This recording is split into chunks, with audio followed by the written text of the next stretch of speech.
Oh, hello, and welcome back. My name's Steven. This is Northwest Small Batch Brewing.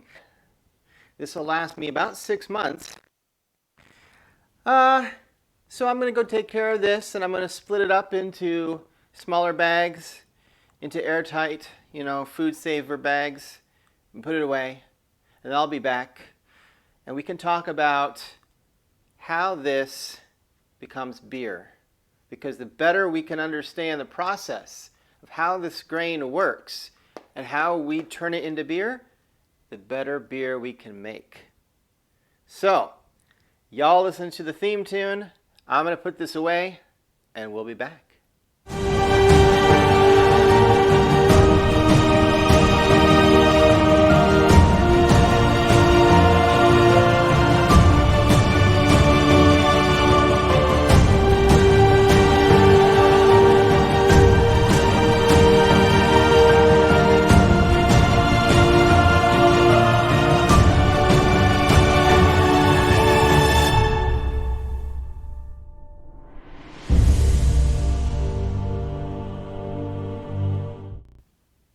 Hey everybody, and welcome back. So, just for fun, I'm going to go ahead and throw up a picture over my face here, which I'm sure will be much better to look at than me, of what I did with all that grain that I showed you a moment ago. It only took me all day. No, it didn't take all day, but it is nighttime now, so it did take a while. And I'm just pouring myself one of my vanilla, this is the vanilla ale that I made. Link up above to the video, of course. Interesting thing about this vanilla ale is it's gotten better over time. The flavor and everything it's actually aged in a very short period of time pretty well. All right, so I'm just going to get right to it because there is a ton to go over, and I have a bunch of notes because, man, did I have to do a lot of research. Because I wanted to put all of this in a really organized manner that hopefully would make sense and would not take too long to film. I've always believed that in order to make better beer, you really have to understand the whole process. And I'm going to do a video here at some point on hops and yeast and all that. But right now, starting with the grain. So let's just jump right in. What is grain, right? Well, grain is basically a seed from grass. It's a type of grass, right? So if you look at barley, rice, wheat, corn, rye, all of these are basically types of grass, more or less. And what we're doing is we're taking the seeds and we're drying them, okay? So you dry the seeds, and then you have these companies that malt the seeds. So what does it mean to malt the seeds? Well, what we want to do is we want to start a biological process. So what they do is they wet the seeds to make them think it's been raining, and then they soak them in water and basically trick them into thinking that it's had a big heavy rain or whatever. And at some point they will start to sprout. Those little sprouts are called germs, not the kind of germs that cause COVID, different kind of germ. So they sprout means they crack open that kernel or that seed and they sprout a little germ. That little germ that you see doesn't have any leaves. So it can't reach out and start photosynthesis and produce its own energy, right? It needs something to get started. And so to get started, it basically has inside that seed, it produces a starch that it eats, basically. It's kind of like a sugar. And it gives it enough energy to grow enough to get out of the ground, spread some leaves, and start producing its own energy through photosynthesis.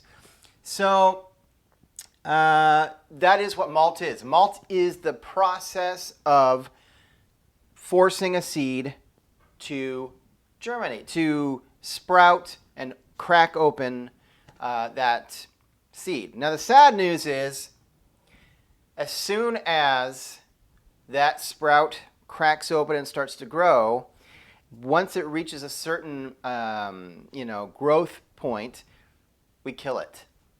So all of those plant lovers out there, sorry. We kill it because what we want is we want to steal that fuel that the plant wants and use it to make beer. So yes, we have stolen the life of all of these little grains that would have grown up to be little stalks of wheat and rye and barley, and they will never see the day of light because we're going to drink them as a beer. All right, so let me get back on track here. So the malting process, right? So you soak them in water, you allow them to sprout. When the grain sprouts, what happens is proteins, which are called enzymes. So here's a point of confusion. If you're ever researching this or reading about it, you might hear someone call it a protein, someone call it enzyme. Interchangeable for our purposes, okay? So protein or enzyme, interchangeable. We're going to call it an enzyme because it's more, I think, accurate. Or at least that's what most people kind of refer it to. So the seed or the grain sprouts, and it starts to produce an enzyme. This enzyme is called amylase. And I'll put it up, somewhere so you can see how it's spelled. There are two kinds of amylase, all right, that it's producing, or it's split into two categories, I guess is the way you should say. There is an alpha and a beta, alpha amylase and beta amylase. Overall, they do the same thing, just a little differently. The enzyme, the reason this plant produces the enzyme is because the starch, that sugar that's in the little seed for it to have, energy and food to start its life, it's actually too complex of a carbohydrate. It's too complex of a sugar for that little plant to use. So that little plant produces its enzyme called amylase that breaks down that starch into a sugar that it can actually use and eat. So both alpha and beta amylase produce something called maltose, and that should sound familiar as to why we call it malting. Okay, so it creates maltose, which is a simple sugar. So you've got alpha amylase. Alpha amylase is active at a different temperature, and this is important when I said you need to know these things if you want an understanding of why we mash our grain at a certain temperature for a certain period of time, and why do we rinse our grain at a higher temperature, over a period of time, and that sort of thing. If you don't know why those things are important or why we do those things for the grain, then you're just following a recipe, which is fine if that's all you want to do. I'm not, judging, but if you want to really understand why we do it, that way you can start to experiment and try different things, see, well, does it really make a difference and what kind of difference? So, and that's the really cool thing, by the way, about homebrewing. That's what I love about homebrewing is that, you can experiment for yourself. You don't have to just read it in a book or go, gee, I wonder what that actually tastes like, or I wonder if you really can tell a difference between this or this. Make it. You've got the stuff, you've got the ingredients, you've got the equipment. Make it. Find out, If anything, you're going to make something drinkable, All right. So, where was I? Alpha amylase is active between 154 and 167 Fahrenheit, which is 68 to 75 Celsius. So if you heat it, let's say you put it in an oven, right? You put that sprouted or malted, right, seed or grain into the oven, If you put it in the oven between 154 and 167, it starts to activate the alpha amylase, right? What this does is it leaves behind something called destrins, which are not fermentable. Why is that important? If you are mashing at a temperature between 154 and 157, or 167 Fahrenheit, you are going to be activating that alpha amylase. And you're going to get a sweeter beer because some of that alpha amylase is not fermentable. It's like, well, I don't want to say it's like lactose, but it's unfermentable sugar. So it's a sweetness that will be left in the beer because it can't be, fermented by the yeast. Beta amylase. So this is the other part of that enzyme. So this is active between 130 and 150 Fahrenheit, or 54 to 65 Celsius. Now that's interesting because we normally mash at 153. That's the average. I mean, not everybody uses that, but that's the average. And I'll get you the Celsius, 67 Celsius. So that's the average temperature most people mash their grain at. When you think about that, 153 is right below alpha amylase. So it's just below, so you're not quite hitting that.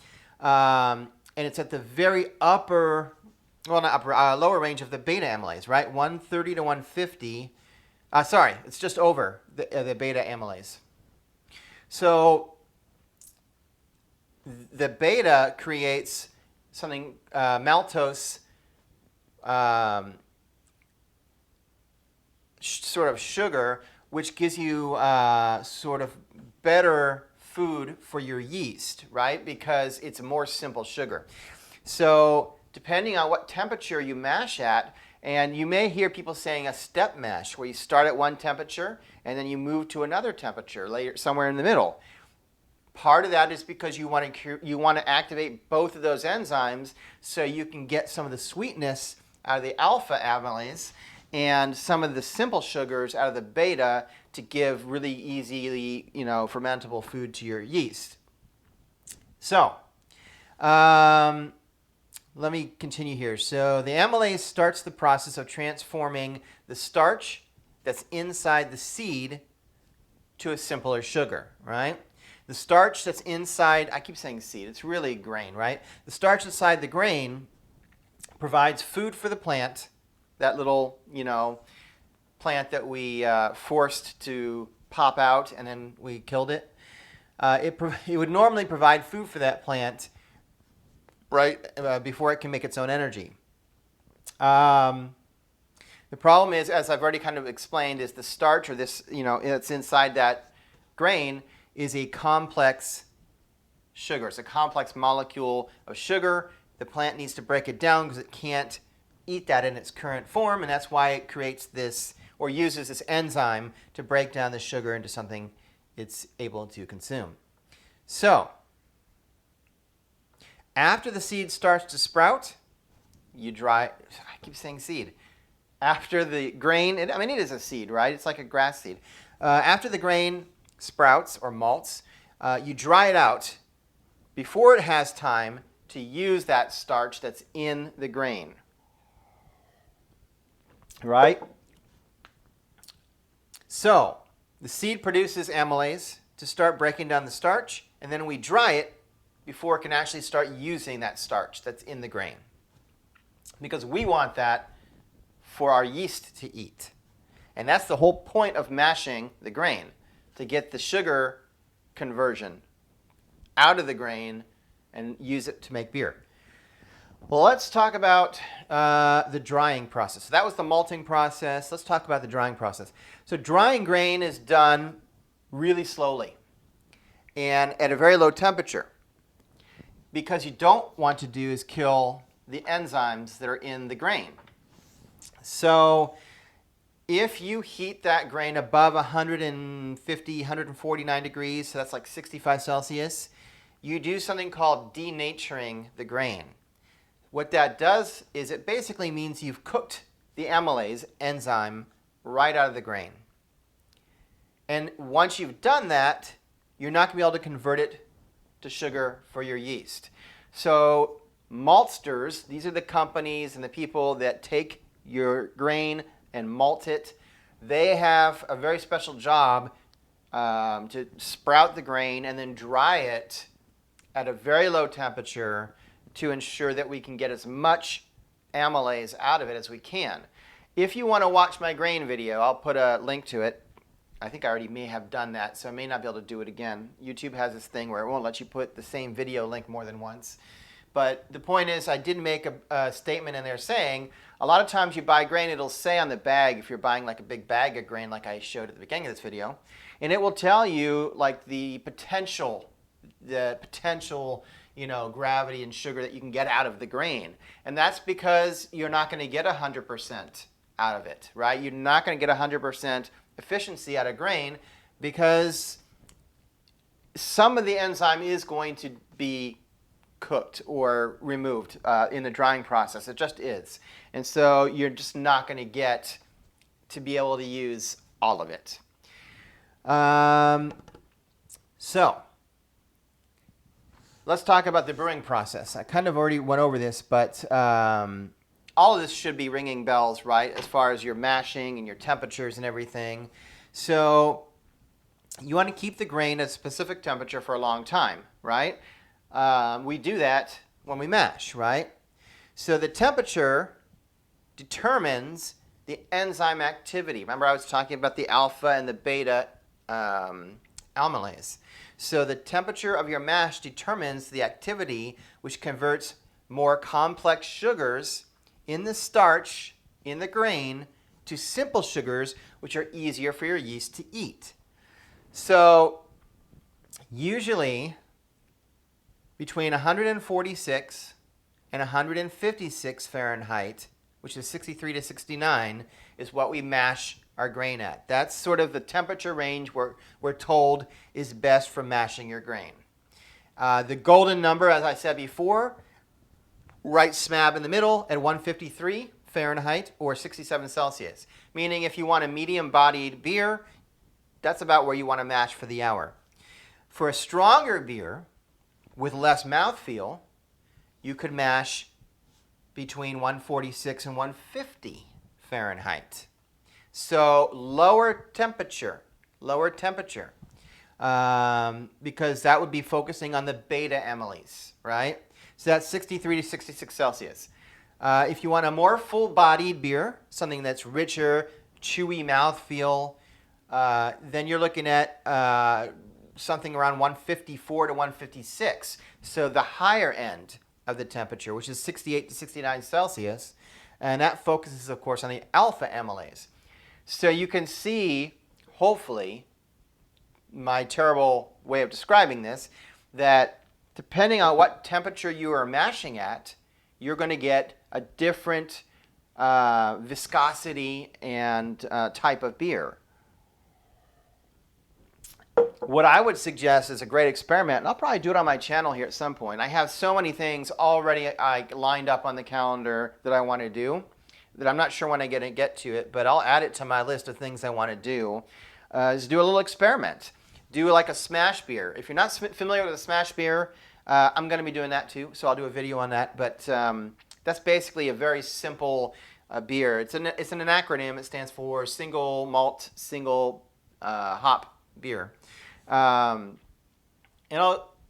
have to get into that more later. But the point is, you make a simple beer and then maybe make 2 of them. And if you want to do an experiment, you could do 1-gallon batches instead of a 5-gallon. So you could compare it and not use as much, actual grain, so it doesn't cost you as much if it doesn't turn out well.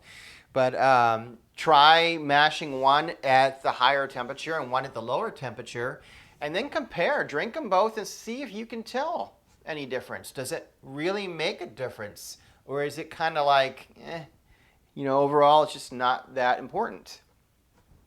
You just don't know. I mean, you read the science about this stuff, but I think the fun thing is to be able to go home and do an experiment and try both of them and then compare them and see for yourself, gee, is it really that big a difference? So stick around at some point on my channel because I will be doing that. Let's get to something else called Diastatic Power.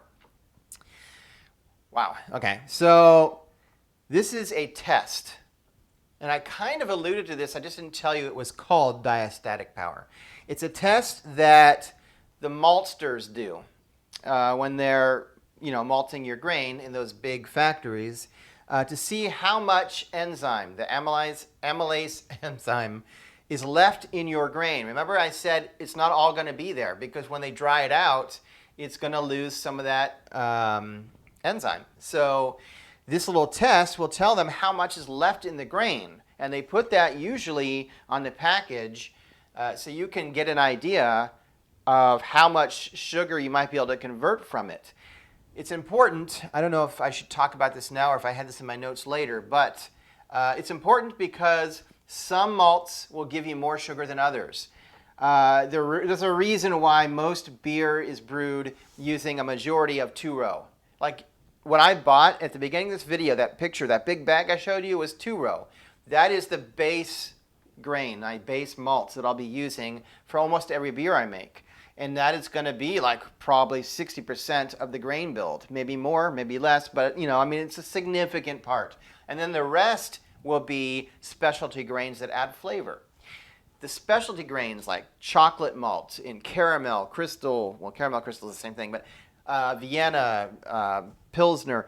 So when you add these other specialty malts, they have been roasted. And so you can imagine if they've been roasted, they have even less enzyme than that two-row because it's been cooked or roasted even longer. So that's why you use the specialty malts for flavoring, but you're not going to get enough sugar out of them really to give your yeast enough to work with. So you've got to use two-row, a base malt, to give your yeast enough to work with. So hopefully that explains why we use two-row.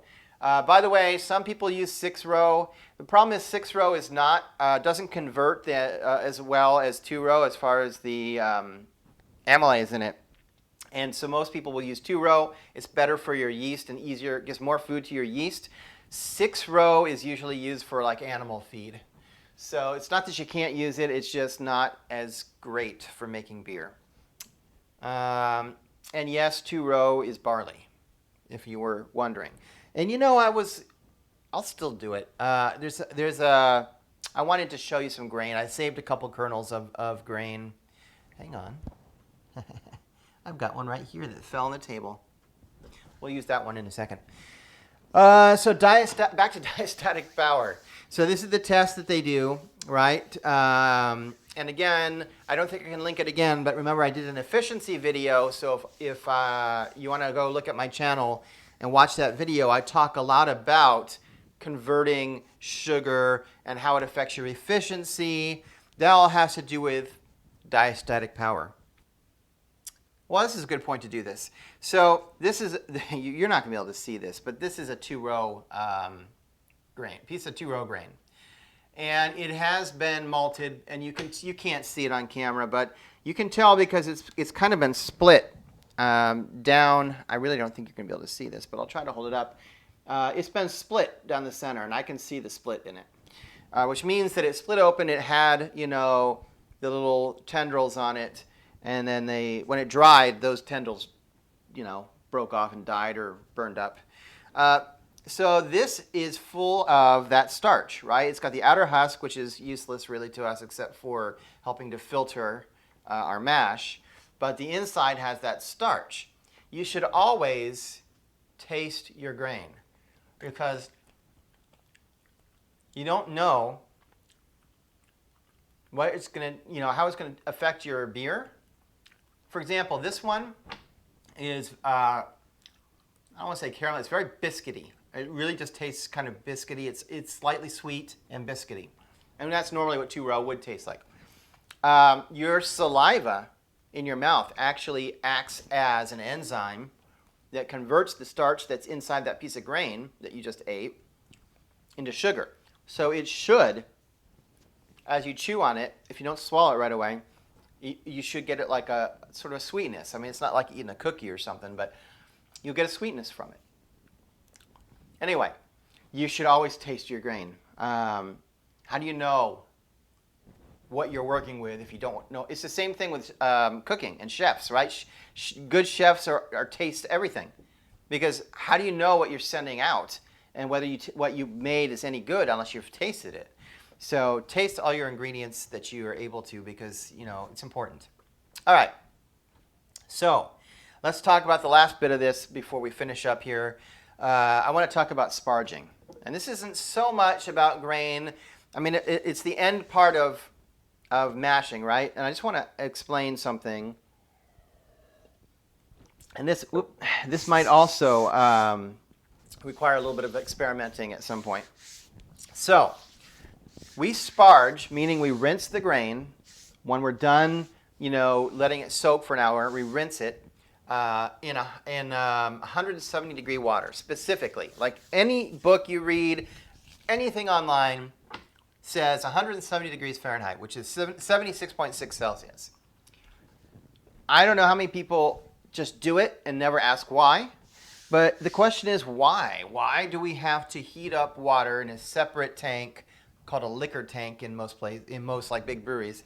Why do we do that? Why do we take the time to heat up extra water just to rinse the grains at a really specific temperature? Let me tell you the reasons that I found when I was researching this. So the reasons are, number one, it rinses any remaining sugar from the grain. Now, I mean, I don't know that 170 degree water specifically would be needed to rinse the sugar from the grain. I think, 150 degree water would probably work. Maybe room temperature water would work. I don't know that the temperature of the water is that important for rinsing the sugar off the grain. So, but that is the number one reason. The number two reason I came up with was that the claim is anything more than 170 degrees. Like if you rinse your grain with 180 degrees, anything more than 170 Fahrenheit or 76.6 Celsius can cause the grain husks, so the outer part of the grain, to become astringent and release tannins into your beer. I'm going to come back to that, but that's the number two reasons, that if you rinse your grain with anything hotter than 170, you're going to get tannins in your beer. So again, I'm going to go back to what I was just saying. Why not just use room temperature water so you don't have to heat it up? Is there a reason why we have to, use 170 degree water? Number three, and final reason that I found that people are saying you have to use 170 degree water to rinse your grain. It stops the enzymatic conversion. Remember, this is the amylase, right? It stops the conversion, that enzyme from converting sugar. That allows, and supposedly the idea is that allows the grain to be more easily rinsed from its remaining sugar if you basically stop that enzymatic process. Again, I don't know if that's, how important that is. So, I mean, that's the question. That's the question I guess I would end this video and pose to everybody is, do we really need to rinse or sparge our grain with 170 degree water? Like, is it important is that temperature really that important? Well, I'll give you my answer based on research that I've been doing, which is maybe not. Maybe not. So there's a study that, when I say it's a study, I mean that it was a pretty well done study, but it wasn't by a scientist. I think it was a brewer that did it. Like maybe it was a home brewer, but it was pretty well done, in my opinion. Like it was pretty well scientifically documented. It was pretty professional looking. But basically, the experiment was they tried two beers. They made two different beers side by side, just like I was saying we should try with mashing temperatures and try and do two different beers side by side and see how they taste. They did this with sparging, right? So they did one where it was sparged the normal way, 170 degrees Fahrenheit, that you would normally do. The other one, they sparged with room temperature water. So somewhere probably around 70 degrees Fahrenheit, 68, 70 degrees Fahrenheit. Sorry, I don't know what that is in Celsius off the top of my head, but room temperature. So they made these two beers. Everything else was the same except for one was sparged with 170 degree water like we normally do. One was rinsed, sparged with room temperature water. And then they tasted them, right? So the end result was, let's first talk about the numbers that he got. So the end result was that the 170 degree sparged beer, so this is the way we normally would do it, was 2 points higher in gravity than the one that wasn't done with the hotter water. So 2 points, so what I'm saying is that his numbers were 1051 versus 1053, meaning 1053 was the normal way, 1051 was the non-normal way. Now, that's the ending gravity, all right? So, no, that can't be right. I could swear he said that was the ending gravity, but that's an awfully high gravity number to end with. It has to be starting gravity. That has to be original gravity. And it would make more sense because once the yeast gets to it, it could really, that can always be different. All right, so we're going to assume that that's original gravity. So after the boil and everything, right before you pitch the yeast, those were the gravity numbers. So slightly more sugar, very slightly more sugar in the normal method using the hot water. So it's possible that the hotter water did halt the enzymatic process, allowing it to be easier to rinse the grains of sugar. Does the hotter water, just being hotter, make it easier to rinse the sugars off the grains? I don't know. You know what? It is such a small difference that it may not even, it's really, statistically, it's not enough to even say it was the hotter water that did it. I mean, you could try it again, and I bet you might end up with another result. So I'm not even convinced that that's because of the hotter water. That it is such a slight difference. I don't think that alone is reason enough to use hotter water. Here's the other thing. He had 17 people do a blind taste test on the two beers, and only 7 people could taste a difference, or what they perceived to be a difference between the two beers. Now that's important because if you look at statistics, that is statistically insignificant. If you have 17 people and only 7 can taste a difference, I mean, they could be, the problem is, this video is getting long, I know I'm going to end it, but the problem is that, I'm sure they knew that these were something was different about these two beers. Well, we have the same problem when it comes to trying whiskey. If you try a whiskey, you can only taste and smell what you have in your memory. So you may taste and smell something someone else doesn't. Someone else sitting next to you tries whiskey and says, "Oh man, I smell bacon." Instantly, you're going to smell bacon now too. It's this bizarre thing. So if you are having people taste test 2 beers and they know there must be a difference between the two, they're immediately going to go, I have to taste a difference because they are different. And so that alone can be enough to sort of skew things. All right, let's move on from that. I did have another note down here, which is that, okay, so last bit here. So one of the reasons that was given for sparging at 170 degrees, or not going above 170 degrees, was because it would add tannins to the beer. Well, obviously, if you were to rinse the beer with room temperature water, it eliminates that tannin issue because you're not getting anywhere near a hot enough water to create tannin. Second thing is it saves you time because you don't have to heat up all the water. You can just use what you've got. Also, it cools your wort down faster because you're putting cooler water. It's room temperature, but still, it will cool down the overall wort faster. I don't know why that benefit was given, because after you rinse the grains, you boil the wort. So erase that last one. That doesn't make sense why they would make that claim. You're not trying to cool your wort down to that point. So anyway, I will be testing. I'll be testing this probably when I do the mash temperature differences. I'll maybe do I mean, I don't know. The guy that did this test says he still makes beer the way he's always done it, doing the 170 degrees, but it's more out of habit, I think. I mean, he's kind of proven that it really doesn't make a difference. So imagine if it really doesn't make a difference, you know,